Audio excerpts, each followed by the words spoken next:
Are your physiological needs being met? So what are you not attending to? Is it sleep? Is it diet? Is it water? Is it movement? Is it going outside? Because you have to attend to those things first. That's important to do. You also have to do something small, or else you're going to beat yourself up. Yeah, you can't start with the broader, larger goal.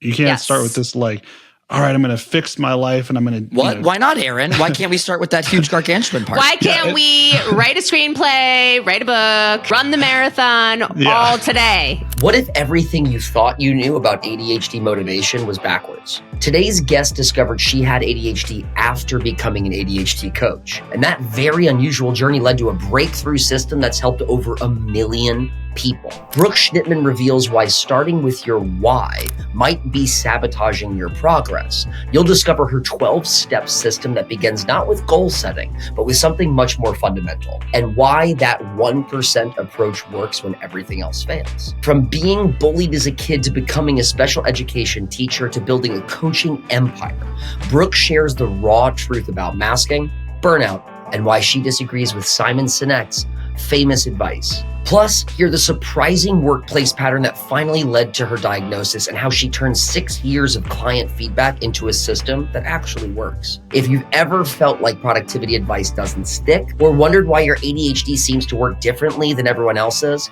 then this conversation will shift how you think about motivation, goals, and what it really takes to create lasting change.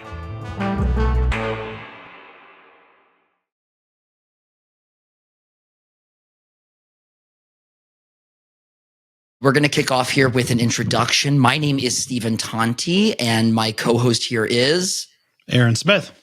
And we are the co-hosts of the Attention Different podcast. And today we are stoked to invite and share with you our friend of the pod, Brooke Schnittman. Oh, thanks for having me. Oh my God, thank you for being here. We're just going to give you a little plug and then you tell us what we got wrong. So Brooke Schnittman is a dedicated ADHD and executive function coach, diagnosed with ADHD as an adult and part of an ADHD family of 5. Brooke deeply understands the struggles of frustration and overwhelm. After a 15-year career in special education in the #1 school district in the United States, she founded Coaching with Brooke, CWB, in 2018, helping over 1 million people daily through her 3C activation program. She hosts the Successful with ADHD podcast, which won the #1 2023 Listener's Choice Award. Congratulations. Thank you. She's been featured in major publications like Forbes, Entrepreneur, and Attitude to help ADHDers, quote, activate their ADHD potential. Brooke, welcome to the show. Hey, I know we're not striving for perfectionism there, but that was pretty close to perfect, if I must say so myself. Thank you. You did a good job. Thank you. And after reading it 4 times silently to myself before you arrived, I am happy with that first take. There you go. So good. To have Aaron kick off with some questions. We're so happy to have you here, and thank you and welcome. Thank you for having me. Appreciate it. Hi, Aaron. Mm-hmm. Hey. All right. So to start out with, tell us a little bit about your diagnosis journey. Can you share some of your personal ADHD diagnosis story, and how did your experience shape your perspective on ADHD, both personally and professionally? Yeah, I get this question asked all the time, and it's so interesting because it's not like the typical ADHD diagnosis story. So yes, I was a late diagnosis as a woman. That is very common. However, because I was in the classroom teaching executive function skills, and then I received coaching before I became an ADHD coach and still didn't know that I had ADHD when I became an ADHD coach. Was it ADHD specific coaching? Yes. Oh. Not that. That's what I said. Okay. Not the typical diagnosis story here. No. Okay. Let me take it back a little bit. So I was bullied like 8 to 35. That's my story, and I'm sticking to it. And I had seen therapists on and off my whole life, diagnosed with anxiety, low-grade depression. When I was a child, I was diagnosed with auditory processing disorder. I don't know if I have auditory processing disorder or not. I have ADHD and I have processing issues. Could it be the ADHD, or is it an auditory processing, or both? I don't know. Anyway, long story. So I go to these therapists. I love therapy, but in the moment of feeling anxious, talk therapy just didn't work for me. I felt more anxious. It just didn't work for me. So fast forward, I'm a special education teacher, move into administration, exhibiting signs of ADHD that I didn't even realize were ADHD at the time, even though this is what I specialized in. Just didn't say it to myself. And when I got into administration, there was so much red tape. There was so much executive function. I just didn't have the excitement I did when I was working with the students, that I said, okay, let's stop and still make that impact in a different way. So I moved to Florida and I said, okay, I want to have my own company in something with students with disabilities. Wasn't sure what. Received coaching for a year because I was following a lot of the same behavioral patterns. For the first time, I realized who I was at the core, how I was showing up for myself, how I was showing up for others, and how to execute things over time in a group coaching type of setting. While I was doing that, I met someone, one of my good friends, who was an ADHD coach. And she's like, she had the same background as me. She goes, you would make a great ADHD coach. And she believed in me. And I was in a place in my life that I just kept repeating the same patterns. So it's like, I don't know what this thing is, but sign me up. So I did. Wait, and this was all before the diagnosis? Yes. What? Okay. This is great.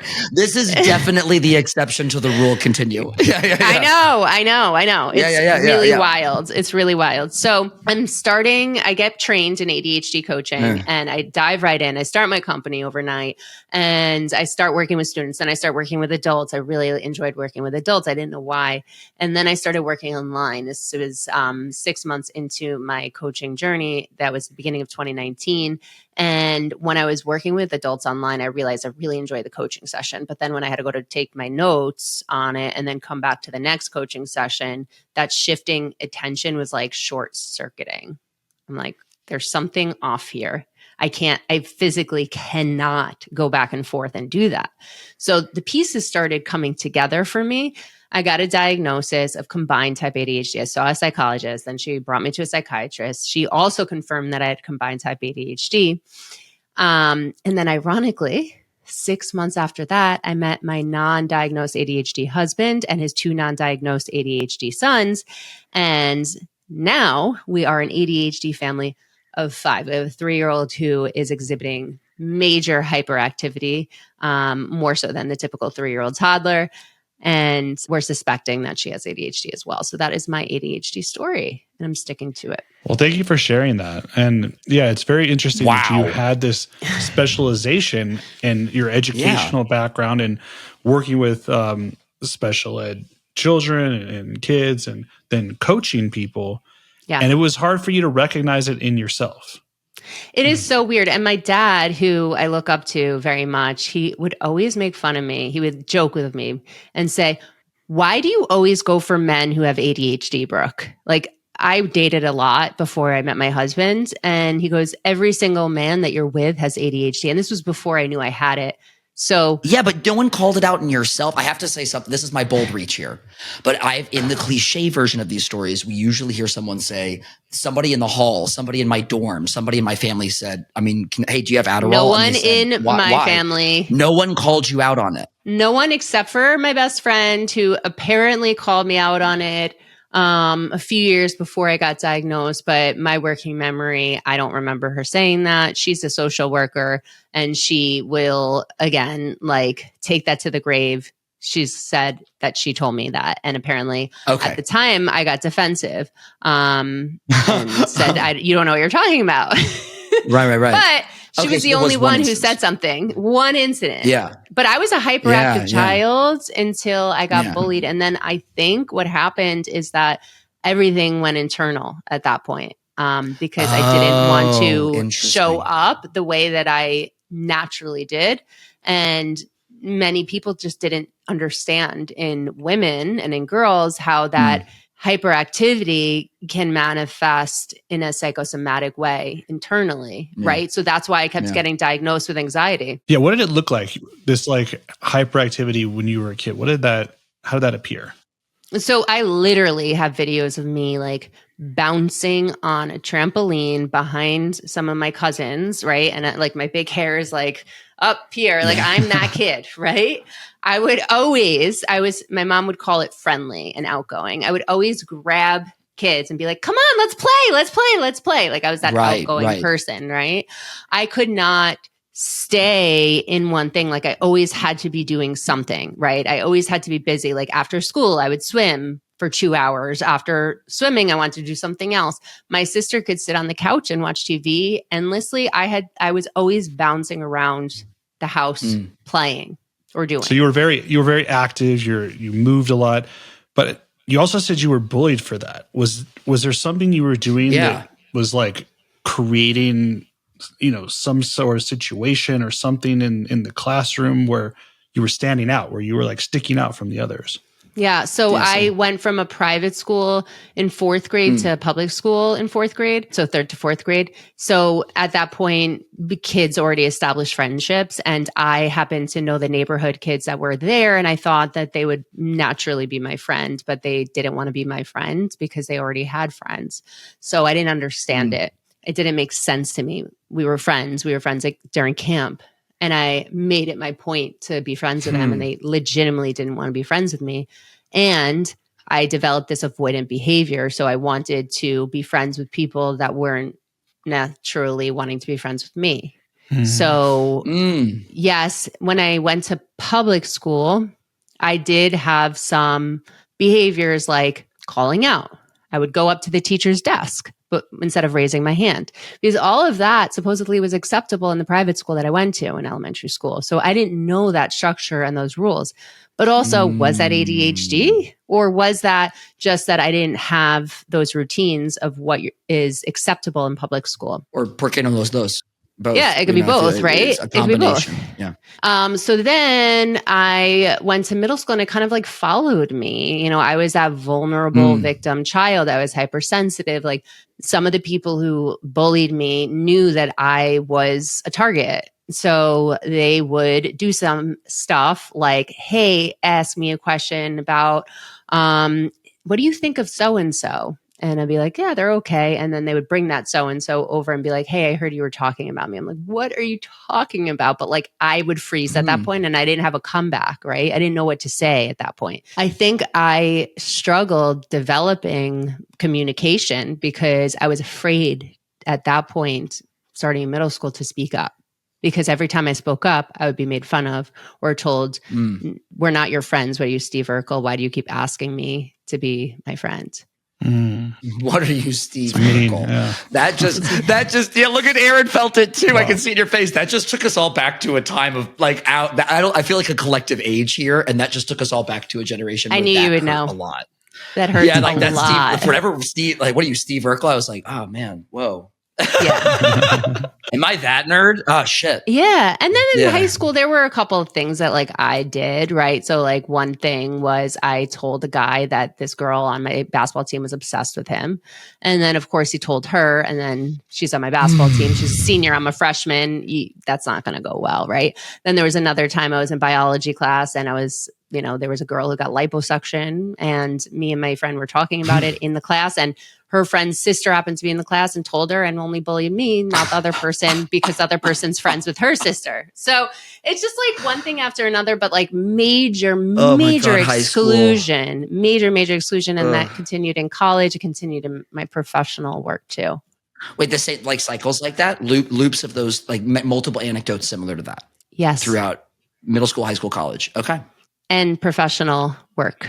Oh. Okay. Yeah. So someone who gets bullied in school then becomes a teacher, and never thought I would go back into the school system after that. Like I had major fear of doing it, but I so badly wanted to heal like the other kids who, didn't have the strength. And then, I was working with a co-teacher, and we worked really well together. And after 3 years, I started speaking up more and using my voice, and she didn't like it. And then she would shut me down. She was my mentor, and I asked for a switch. I told her I wanted to ask for a switch. And after that, she got the whole 6th grade teaching department against me because I'm the young one asking for a switch. And what's a switch? Just like out of her classroom? Oh, just like not working out. together. Okay. Yeah. Okay, switch. Yeah, no longer co-teaching. That's what I heard. But also hey, Aaron, I hope I'm not blowing up your spot, but this sounds reminiscent of some times that you, with your justice seeking and seeing problems in a clinic or seeing problems in an organization. And Aaron has told me stories of his call outs where he would say in his past, hey, this is wrong. And then get unduly messed with for it, Yeah, I think like I think for ADHDers, a lot of times, and this isn't everyone, but I think there's a certain portion of ADHDers out there who say what's on our mind and who speak There's the three truth. of them right here. Yeah. And then that can get us into trouble because sometimes we don't read some of those subtle context clues. Yeah. Yes, exactly. It's this all or nothing. For instance, in the context of this co-teacher, I tell her, hey, things aren't working. Maybe we should talk to the social worker in the school and work things out. No, we're not telling anyone. Okay, well, this is all or nothing here. So the year goes by, we do nothing to work on our relationship. Now it's the last day of school. I schedule a meeting with the principal and I tell her, hey, I scheduled a meeting. I'm not going to say anything bad about you, but I don't think we work well together and I'm going to ask to be moved. And that just didn't resonate well. Am I hearing you right? Because I'm also feeling this, but I just want it for our audience. When you get presented with an all or nothing, with an ultimatum, with it's this or this, we as ADHDers don't tend to do very well with those ultimatums, don't tend to jive very well emotionally, or at least in your experience. Being presented with that was sort of okay, there's no room for wiggle here. There's no room for conversation. So then I'm going to act in the way that I think is necessary. I'm like bursting from the seams at this point, and like I just can't take it anymore. Yeah. Yeah, that's tough. Yeah, and in some of these environments, even schools and I think clinics and different places like this have these dynamics that can get pretty toxic. Lots of bureaucracy, lots of kind of throwing people under the bus, back talking behind people's backs, and it can become kind of juvenile, like the same way that it is when you're younger. And I think ADHD adults do still struggle sometimes. At least I know in my experience, I did, where it was like I had to learn those things. I had to learn how to operate in this adult world where there's all these unset expectations, and these people who aren't your colleagues, aren't the people especially who are supposed to be your managers and supervisors and people that are supposed to be helping you and advocating for you, right? You assume kind of wrongly that because they are in a role where they're superior or the system was built before you, that maybe it was thought out and it was done well and these people are going to support you. What a shock. Yes. What a shock. Then you step into this like lion's den of people that aren't. What a wild idea. Yeah, what a wild idea that I just hired for a full-time job and I would assume that there'd be a system of communication and forgiveness and compassion, and understanding and questioning and investigation rather than interrogation. I don't know, like we assume too much of other humans and other systems. Yeah, and then with ADHD, like it's literally like a boiling pot, right? You get to a point where you just burst and you can't handle it anymore. Like there is no coping skills. Like it's maladaptive and you just have to leave. And things are going to go bad, right? Is that because I know for me, I had to kind of leave some of that toxic stuff and kind of go out on my own, strike out on my own, do my own thing.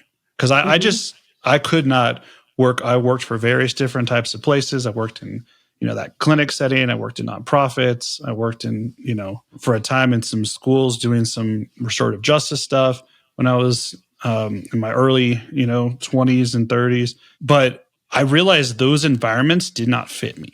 Like I am much more of an entrepreneur. I'm much more someone that needs to kind of like have more control and more say over what's going on. And I'm seeing a little bit of similarities possibly between your journey, because you broke out into from this education system and environment into doing coaching. So tell us a little bit about that. Yeah, there's a big old sign behind your head right now for those watching. Coaching with Brooke. Let's go. Well, the acronym INCU or PINCH, right? People talk about interest, novel, challenge, urgent. Well, I came up with bounce, like belief, opportunity, urgency, novel, challenge, and excitement. So if you're working in a system where you don't have the opportunity to grow, or you don't see opportunity, and you don't believe in it anymore, right? And it's not novel, it's not challenging, things aren't urgent, and it's not exciting anymore, guarantee you that it's not going to work out unless you have to do it, right? You got to bounce out of there. You got to bounce out of there, right? So I like that. Hold on. It harkens back in my mind to you bouncing in the classroom earlier on in your life to being like, I gotta bounce out of this. Okay, this is so new. This like the animated version of her life. Yeah, I'm totally picking up what Aaron putting down. This is like this animated version, this animated montage of Brooke's life as she bounces from train station to train station. Hey, I love that. I love that. Or you can think of like Winnie the Pooh. I am Tigger the Tiger, right? I'm bouncing out, right? But okay, this is so new that I've come up with this theory, so bear with me. So, but it's so true, right? Like everyone I talk to about it says, yeah, this makes so much sense for people with ADHD. So for entrepreneurship, you have the opportunity to see growth, right? Because you're in charge of growing. You can create novelty. You can create challenge. You can create excitement. You are fully believing in this, right? Because this is your baby. So back to going into an organization where like you think that everything is kind of running and, you know, whatever, you learn as you have these opportunities what you want to be like as a boss and what you don't want to be like as a boss too. So I don't think anyone really should be an entrepreneur until they have the opportunity to work for someone else, because I don't care if you're a solopreneur. Oh yeah, I love that. Yes. Need to manage others and lead others. Yeah. And if you don't know what it's like to be led, you're going to have a hard time figuring that out as a poorly boss. And well. You know what I mean? Yeah. I hear it on both. Absolutely. You need that full 360 spectrum. You need to have horrible bosses and you need to have wonderful bosses. Yes. Yes. People to aspire to, right? What did you love about these bosses? I have amazing bosses that I've had that are mentors to me. And I've had terrible bosses that I catch myself. I'm like, oh my God, I can't be like that person. Am I being like this person? Let's take a step back for a second. And entrepreneurship is something that I think the research out there shows that 60% of entrepreneurs have ADHD or neurodivergence. So I heard 30%, but I believe the 60% way more than the 30% because I mean, let's be honest. Every time I'm around entrepreneurs and I say what I'm doing, like more than 50% raise their hand and say, oh, yep, I have ADHD, right? So I would 100% agree that people with ADHD tend to lean into a role where they have more opportunity, more ability to kind of make it their own and don't have as much management or micromanagement. They do much better with like, okay, this is the project. Here's the due date. Let me help you break it down. So there are deadlines, but run with it. These are your strengths. Let's go. Yeah, I've heard better project directors than project managers or coordinators. Yes. Right. Yes. So like you're and in the film world, we literally have roles for that, right? You have director, producer. Half of any room of producers is an ADHD person. Just to the way of connecting all those dots. Yes. It's in the 30,000 feet above thinking. But then when you go down to the ADs, the project managers, the project coordinators, there's a different breed. Usually a lot more anxiety. No. Exactly. Project managers. I mean, how often are you really seeing a project manager or a COO who has ADHD, right? To keep not ours, Aaron. Everyone. Yeah.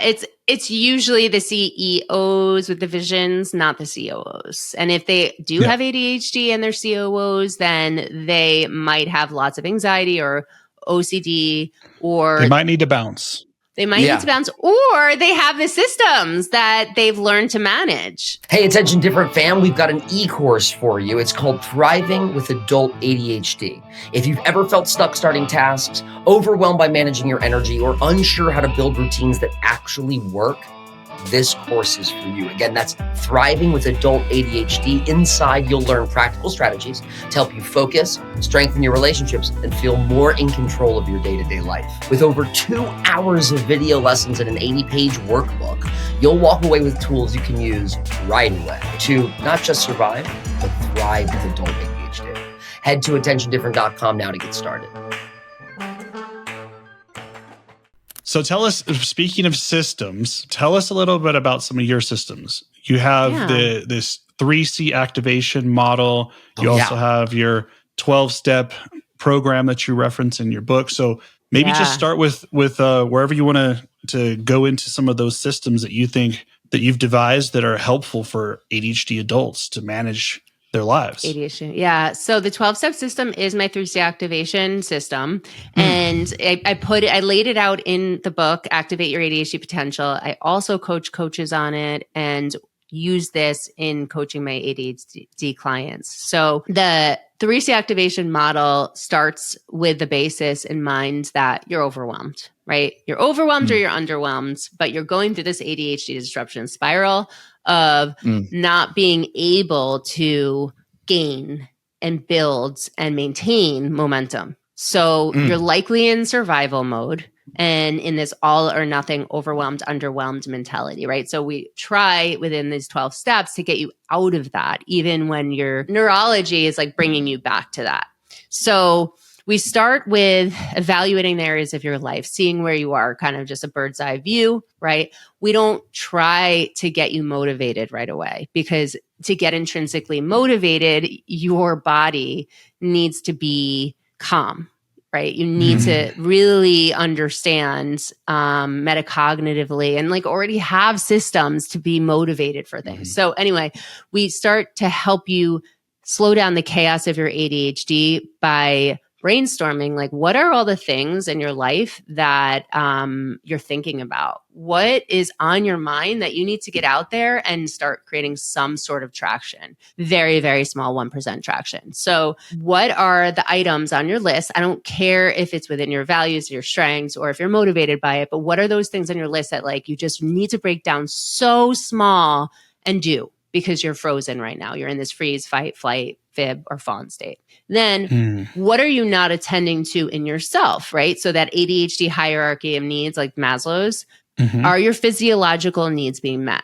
Likely not if you're in that state. So what are you not attending to? Is it sleep? Is it diet? Is it water? Is it movement? Is it going outside? Because you have to attend to those things first. That's important to do. Yeah. Exactly. You have to attend to those things first. And I would say you also have to do something small, or else you're going to beat yourself up. Yeah, you can't start with the broader, larger goal. You can't start with this like, all right, I'm going to fix my life and I'm going to, do this huge thing, this big change. Why not, Aaron? Why can't we start with that huge gargantuan part? Why can't we write a screenplay, write a book, right? Run the marathon all today? Why can't we do all those things? Because we'll burn out, crash, and like injure ourselves and others. Yeah. You can try. You could. I guarantee you no other population will do it as good as us, but you will burn out for a very long period of time. So let's start small. So 1% in the productivity realm, like just taking one step forward, crawling. And then another thing of like attending to your hierarchy of needs, right? So once you do that 1%, then we build more traction with accountability. Everything happens with accountability and connection. The next week, you learn more about yourself. You learn more about what you value, what you don't value, your strengths, your ADHD strengths, your weaknesses, your intrinsic. Now you are like building that momentum slightly because each week you're doing 1% action, right? And even in the book, it's a workbook. You need accountability to go through it. We need to slow down that chaos. And we're doing that by attending to our needs and doing that 1% action, very, very small. We're building that momentum. By then, we're understanding our intrinsic motivation through Y funnel, asking questions around decision making, like what's the fear behind making certain decisions, so you could get out of that paralysis state even more. When you mentioned intrinsic motivation, so again, you're coming back to that core why of, why are you doing this? Correct. But like in the beginning, I'm not asking you why, because in the beginning, you probably don't know why. And if I asked you why in a state of chaos, what is that going to do, right? I just literally want you to make some traction first. And then once you slow down that chaos of I can't do anything, let me get out of this freeze state, then you have the space to ask yourself why. And guaranteed a lot of the goals that were set in that first session of like evaluating the areas of your life and starting to create traction won't have as much meaning to you, because so much of the intrinsic motivation that you might be connecting to is childhood intrinsic motivation from your parents, social media, your friends, bosses, whatever, like you're not intrinsically believing in that bounce, right? The B in the bounce, you're not intrinsically motivated to do the thing. So now we have to reevaluate like all the things on your list and all the goals that you're setting, like why, like let's pivot that, right? Now that we know all this stuff about ourselves, let's pivot and recreate the next action and goal and the direction that you're moving into. Did you take any of these concepts, these ideas from kind of Simon Sinek's work about, finding your why at all? Your why? No. Simon Sinek has ADHD. I didn't even know who Simon Sinek was when I created this. And I know he's the king of why. Believe this. I believe this. How I created this curriculum, and I'm only on lesson 4 right now, but how I created this curriculum was based on my adults with ADHD clients who I was working with one-on-one. One client said, I really like this one-on-one coaching, but I would love to learn from other people. So what I did was I created a beta group and I brought all my one-on-one clients together and I said, all right, like let's see the themes of what's going on in our coaching together and let me create a lesson based on the themes that are coming up. So I did that for 6 lessons. They loved it so much. I did another 6 lessons and there were the 12 lessons. It's evolved. And there you're 12. Okay. There are 12. It's evolved since 2019 when I started this this is group. so organic, Brooke. Hold the phone. This is where I do my theatrics. This is so organic.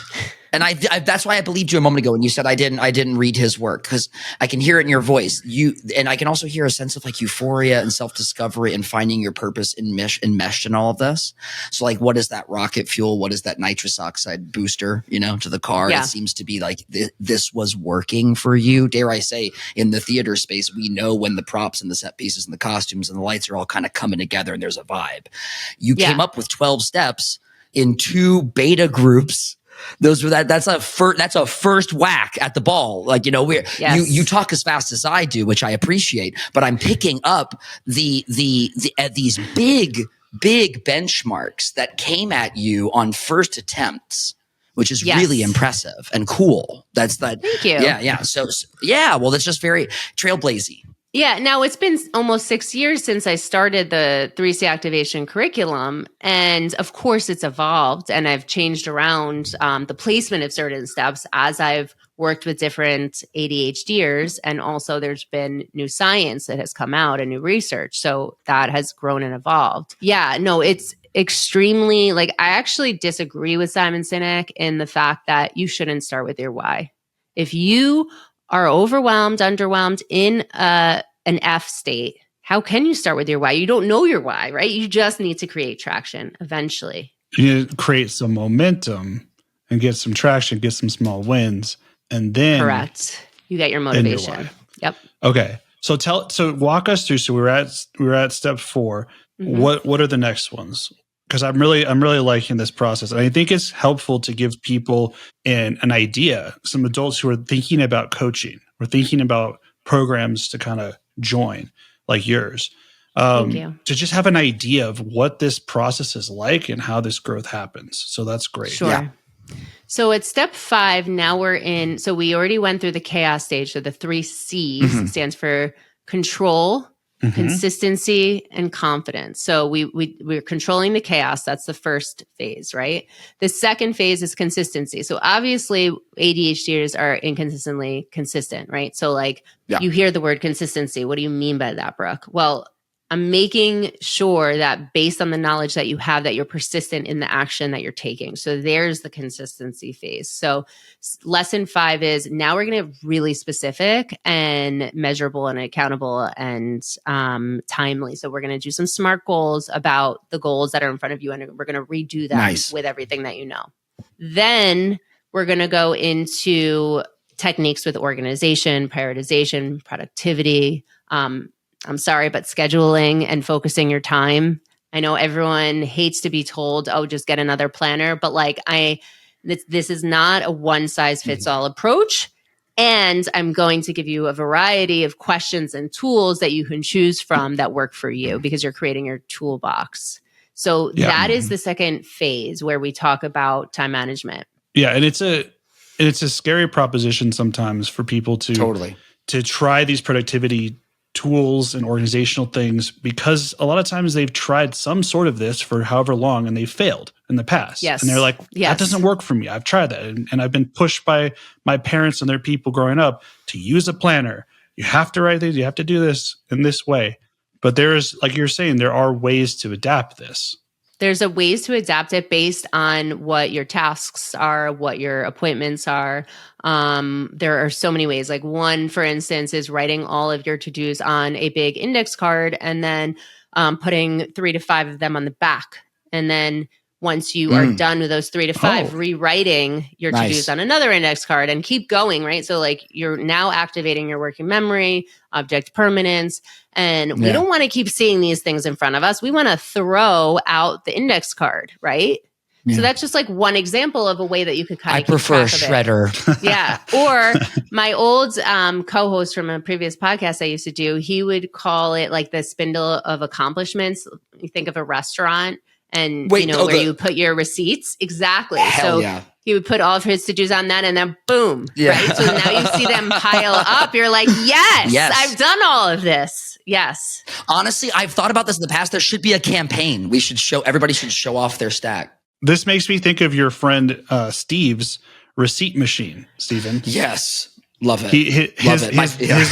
His genius friend, he's a literal genius, and he created this thing where it's a receipt machine. So he can actually print out his tasks for the day, and it prints a physical receipt, and then he can take that with him, so he doesn't have to like open a phone or check things. Perfect. And that physical externalization thing, just is really helpful. And it's helpful for a lot of folks with ADHD. It's time to print out every morning. He's a dad. It prints out every morning at 6:30. It's got the to-do list, tells you what time it is, where you have to do the things. It's perfect. So I am a paper person, but when I worked in administration, I couldn't be because appointments would just like pop in, pop out, right? Oh, so right. What I would have my secretary do is she would print out my daily list of appointments and I would write things in as things changed, and I walked around with it, similar to your friend Steve. Yeah.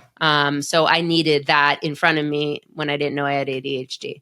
But anyway, so honestly, I learned this also from a non-ADHD. I just want to include those in the world. An ex of mine, her father had a little leather-bound little notepad in his pocket everywhere. Someone said something interesting. I need to look that up. He wrote it down, and I was like, we should be all doing that. Yeah. Writing things down helps us to remember and encode that into our memory. Yes, it does help with your working memory. If you write it down, you're more likely to remember it. A scratch pad or like a jotter pad. Yeah, that's another thing on lesson 7 that I recommend. And it helps with your working memory, but also if you schedule your to-do, you're 40 to 70% more likely to do it. Just saying. So anyway, so we get into the phase 2 of persistence in time management, persistently consistent, right? So then from there, now you're feeling really good about yourself because you have a group that's encouraging you. You have momentum. You've learned about yourself. You've slowed down the chaos of your ADHD. You're doing 1% action week after week. How long is this journey? 12 3 months. Okay. So they're at what? They're at what week now? It's 7 or 8? 8. Week 8. Okay. So each week goes along with another step. Oh, duh. Hey, guys, I'm really good at math. Okay. So we're at week 8 of a 12-step program, 12 weeks. Copy that. Let's go. Stephen is actually much better at math than me.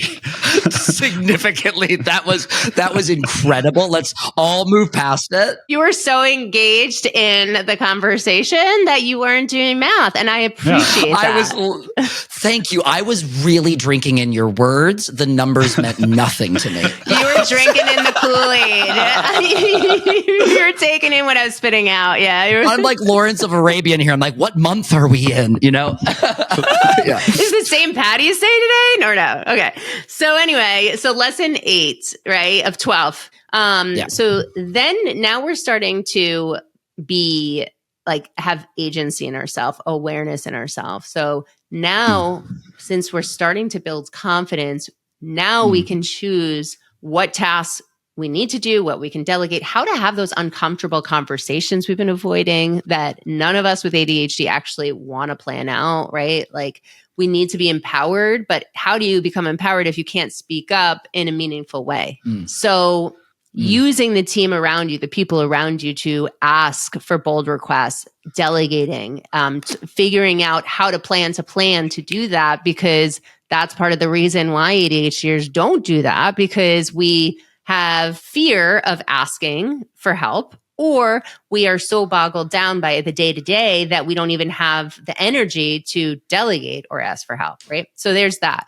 We look at our time sucks. We look at our dopamine levels. We build our ADHD toolbox, right? Now we're looking at what are the lessons we learned every week? What are our wins? What are the things that we want to take away for our user's manual for the rest of our life, right? So now we have a one pager of, okay, week 1 or lesson 1 or step 1, right? This is what I learned. This is what was useful. Lesson 2. And it's right in front of you because you've been doing that week after week. You've been adding so you can that. come back to this and use Yes. it. Oh yeah.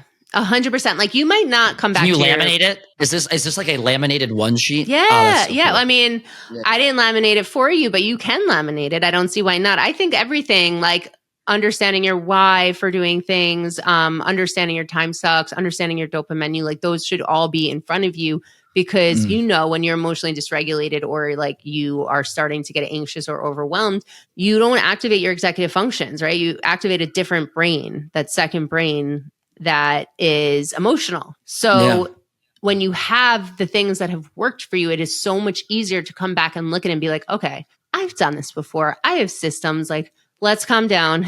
Let's take a deep breath. Let's walk. Let's stop. Let's pivot and let's do what works. So yes, you can come back to these 12 steps at any point.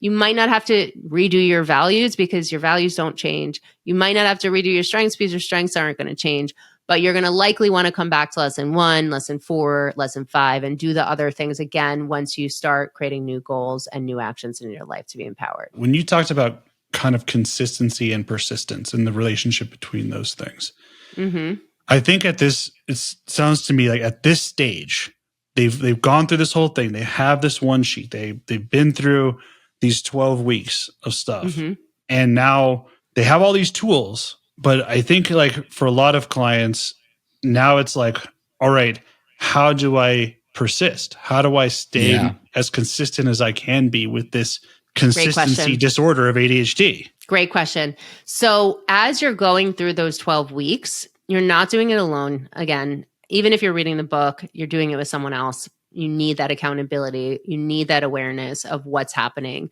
You need those light bulb moments, and you need to feel like you're not alone. So because you gain that awareness, what ends up happening for a lot of clients is that after those 12 weeks, they realize they're not alone. They realize they don't have to shame themselves over every little thing that they don't get to or don't do or do wrong or whatever, right? So dropping the shame because they have seen progress that they've never seen before in an instrumental way, that has gained the confidence and the trust in themselves to be like, okay, I can do this. Like, why am I beating myself up? I don't need to do that. I can always come back to it, right? Coming back to what's working. And you have the evidence now of, hey, I've done this before. I've had success. I've done it before. And the reason why there's a toolbox is because you could always come back and say, okay, this thing that used to work for me for scheduling or whatever isn't working anymore because, we need those micro changes with ADHD. Let's go back to the toolbox and see what else I can use that might be exciting, that I believe in, that I might see opportunity, that's novel, that's challenging, and it's exciting. And let's do that. Let's try that. Yeah. This is so valuable not only for adults with ADHD. I hope the folks listening, all of you out there, there's neurodivergence aplenty represented here, because I'm hearing this for folks who have manic depressive episodes. I'm hearing this for people who have panic attacks and anxiety attacks. I'm hearing this for people, the toolbox, the foundation. Yeah, it's really for neurodivergence. Yeah, which is beautiful. I mean, I love feeling part of the community of ADHDers, but I also love feeling part of the much broader community of what I frankly think is all humanity, but neurodivergence, which is we all have these moments that are so dysregulated, that are so overwhelming.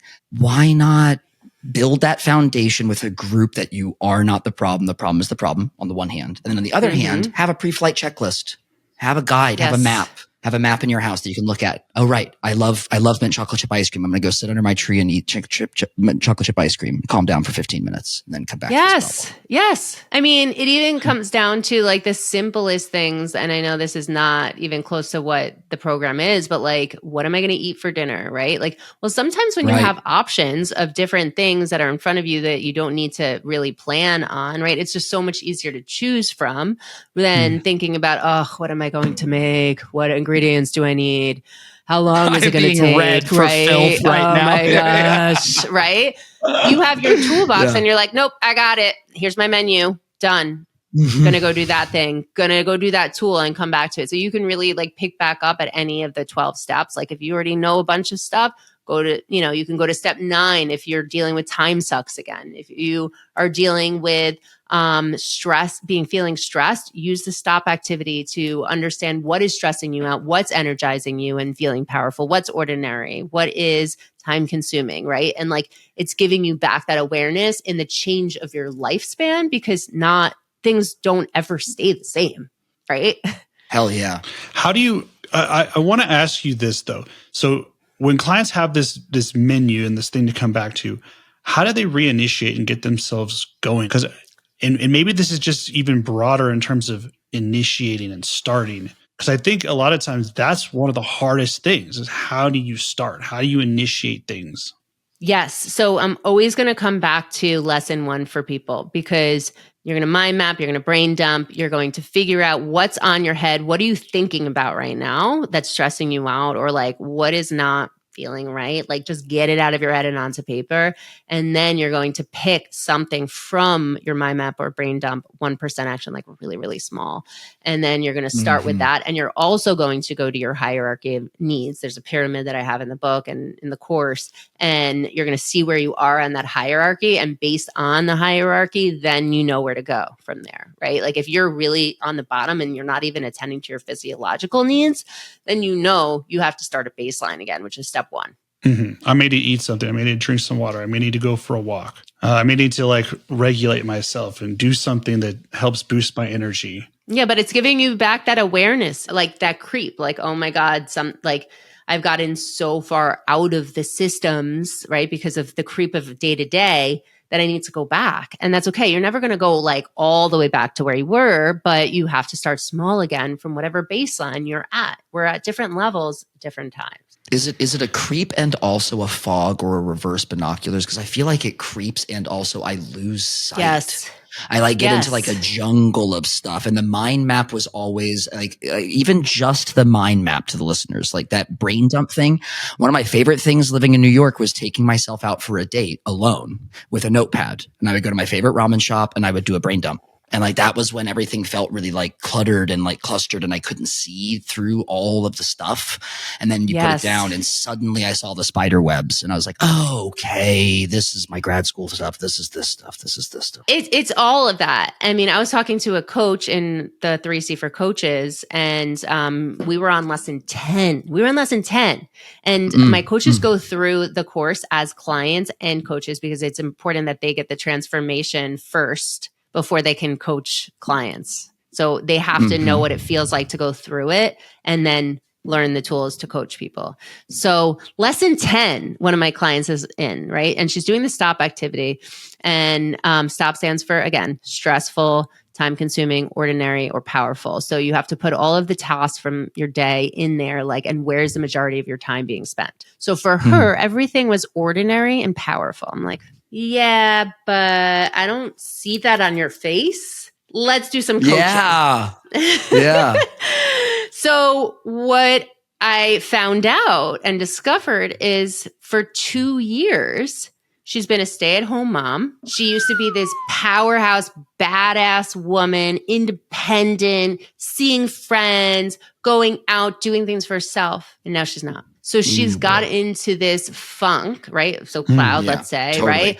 Where she thinks everything is ordinary, but ordinary in this case is not good because she is not doing the things that serve her. So we went back to the hierarchy. Ordinary. It isn't ordinary. I'm hearing you so clearly. It feels ordinary because that's the new normal. Right. But for her, her ordinary was very clearly not this. just moments Correct. ago, you know? Correct. But she's gotten so used to this, right? That she hasn't seen the forest out of the trees. She hasn't been able to think metacognitively until now. Like she thought she was doing the 12 steps, right? And going through the motions. But then she had a huge awakening at lesson 10, like, oh my God.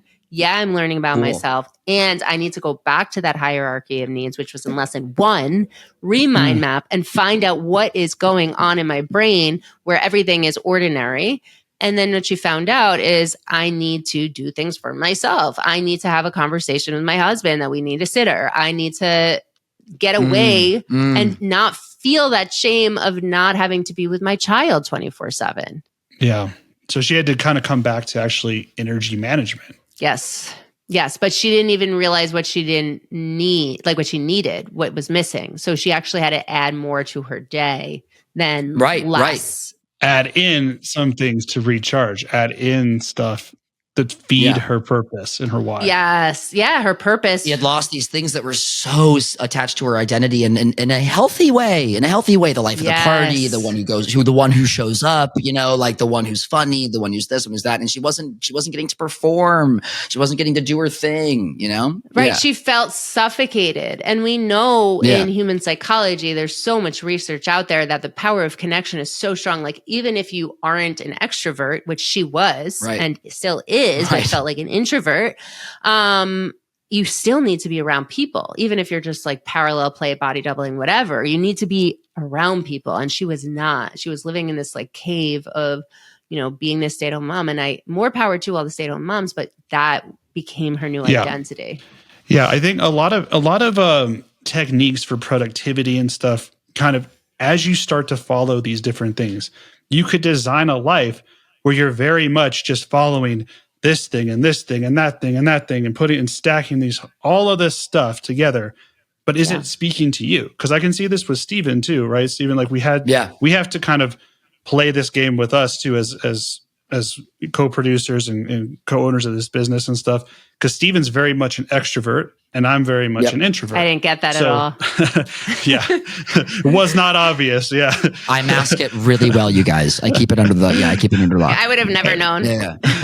And what works for me, right? And what I do in my process that helps me recharge and helps give me energy is very different than what Steven does and what he needs. Like I might do great with a quiet room, no one bothering me, clean desk, and focusing on writing. Like that might be my happy place. And that might be a nightmare for Steven because what he actually needs is someone to body double with and someone to talk it out and someone to give him that jolt of energy. Yeah. This is an extrovert. Yeah. Right. Because he's an extrovert. Right. It's the I used to say to my therapist, because my therapist more is Aaron's side, right? Sought out the very quiet libraries. I sought out dive bars. I needed people living around me. I needed the noise. That was my white noise machine. Yeah. Yeah.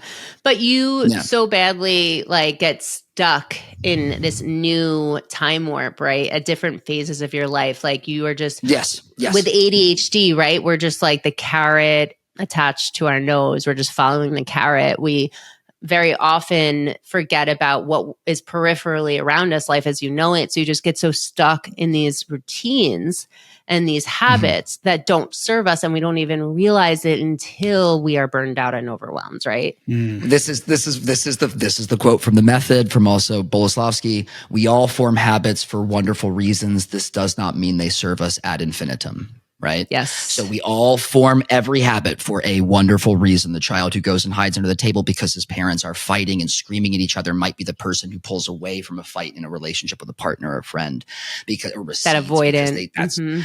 That avoidant behavior comes from a wonderful habit formed for a wonderful reason that stops serving us sometimes. Yeah, it stops serving, right? And then sometimes, you know, you could be doing the work, right? And for some people, Aaron, you know, they might make these observations in lesson 2, 3, or 4, but it took her until this point when she's realizing, wait a second, this quadrant is saying that things are ordinary and powerful, but I'm not feeling that. I had such a cool cognitive dissonance. I feel like my old friends were like, oh, my science, you know, anything with a priority matrix and an ability to see to see yourself reflected on the page like that is so powerful. So powerful.